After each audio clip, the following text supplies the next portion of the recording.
Hello guys! Hello Virgo! Welcome dito sa aking channel. Kapalaran 888. Welcome guys. Alamin natin kung anong messages, vibration, gabay, energy para sa lahat ng Virgo. The general reading, so pwede kang makaresonate. Gamitin mo yung intuition sa panonood. Okay, the thinking man. Babae ka ba? Walking away. Financial constraints. Okay. Virgo, ano ba yung gender mo? Pwede kang makaresonate dito. Okay? So, first card natin is the thinking man, 4610. Isang lalaki dito yung nag-iisip. Is either ikaw yan, or ibang tao to. May iniisip siya. Is either solution, answers, decision making, parang ganon, Virgo. And kung ano man tong naiisip niya, ay posibleng makukumpleto na to. For example, meron siyang iniisip na plano. Pwedeng nagpaplano siya or anything na gusto niyang gawin. And yung thinking man na to,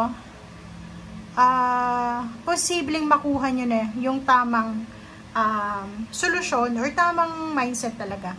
Or yung tamang decision making. Okay? Comment down below if you resonated. Walking away, meron kang mga financial problems or meron kang mga financial issues sa buhay na siguro hindi mo nabibigyan ng focus. Siguro yung iba sa iyo dyan, for almost how many years, masyado kayong apektado sa mga financial problems niyo.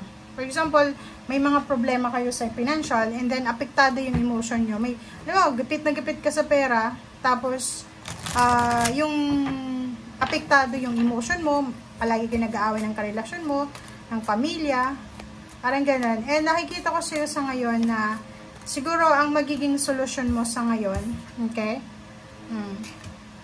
ay let go na lang lahat. Ang problema lang dito, reverse yung let yourself receive. Okay?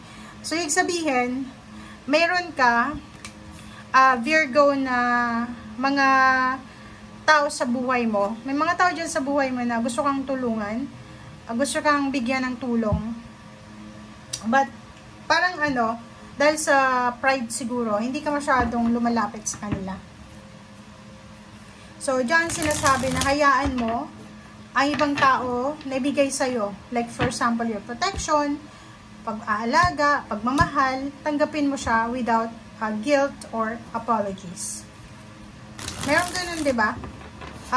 Meron, pag halimbawa, feeling natin, nagigilty tayo na parang iniisip natin na baka pag tinanggap ko yung tulong niya, isusumbat niya sa akin, ganyan, ganito. So, instead na tanggapin mo, nagiging negative ka. So, sinasabi dyan sa'yo ng baraha na tumanggap ka ng mga tulong. Kailangan mong tanggapin siya. And medyo babaan mo yung pride mo.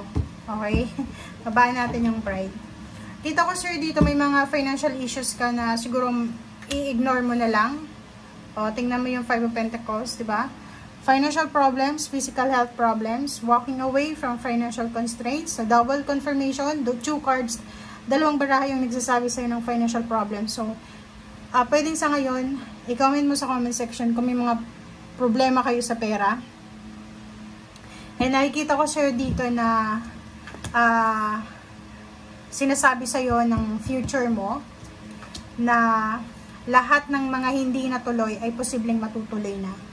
Okay, so, siguro ang tagal-tagal mo nang naghihintay para sa promotion, salary increase, sa travel, sa visa, or sa decision making, parang ganon. Hindi mo masyadong magawa kasi naghihintay ka. May hinihintay kang isang tao. It's either go signal or may hinihintay kang mensahe, confirmation. And Queen of Swords, sinasabi sa'yo dito, Virgo, na kung gusto mo daw na talagang makuha kung ano yung gusto mong mangyari sa buhay mo, yung alam mo yon, yung desire mo talaga, yung heart's desire natin, kailangan mong magkaroon ng focus. Mag-focus ka.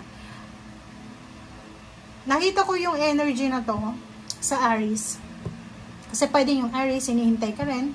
Or pwedeng ikaw naghihintay sa Aries, naghihintay ka sa mga Leo, or pwedeng sa Sagittarius.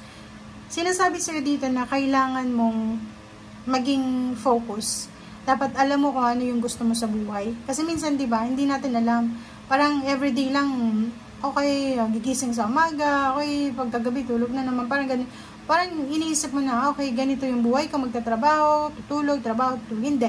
Dapat dito sinasabi, kahit ganun yung routine mo sa buhay, dapat meron kang focus, meron kang goals, meron kang direction. Okay? Ace of Cups. Nakikita ko sa'yo, if in terms of relationship to, kung may mga relationship na matatapos sa buhay mo, merong mga relationship din na darating sa'yo. Kung may mga pinto na magsasara para sa'yo, merong relationship or may mga windows of relationship na magbubukas para sa'yo. Okay. So, in the future, nakikita ko sir dito na magiging sobrang masaya ka. Makukuha mo yung emotional wish mo in the future. Makukuha mo talaga yung minamanifest mo na kaligayahan or peace and harmony. Okay. So, dito naman, sinasabi ng barahan na may mga relationship from the past ka. It's either mga ex mo to, mga ex talaga, marami. Maraming mga naging karelasyon ka ba? Kasi may mga tao sa buhay mo sa nakaraan na posibleng babalik sila sa'yo. Nakikita ko sir dito na pagod ka na siguro sa mga bagay-bagay sa mundo. Financial problems, relationship problems, parang feeling mo, napapressure ka ngayon. Pressure ka. May mga taong parang ang taas ng expectation sa'yo or may mga taong umaasa sa'yo. Kita ko sa'yo dito, may mga relationship na nangyari sa past na posibleng bumalik. Or pwedeng may mga relationship ka sa past na kailangan mo nang i-let go and i-welcome mo na yung new beginnings. I-welcome mo na yung pagbabago. Kita ko sa'yo dito, naghihintay ka. Makinig ka sa sinasabi na yung intuition. Huwag kang maghintay sa wala. Parang naghihintay ka sa wala. Nine of Pentacles. And then King of Swords. So, yun. So, sinasabi sir dito, Nine of Pentacles and King of Swords.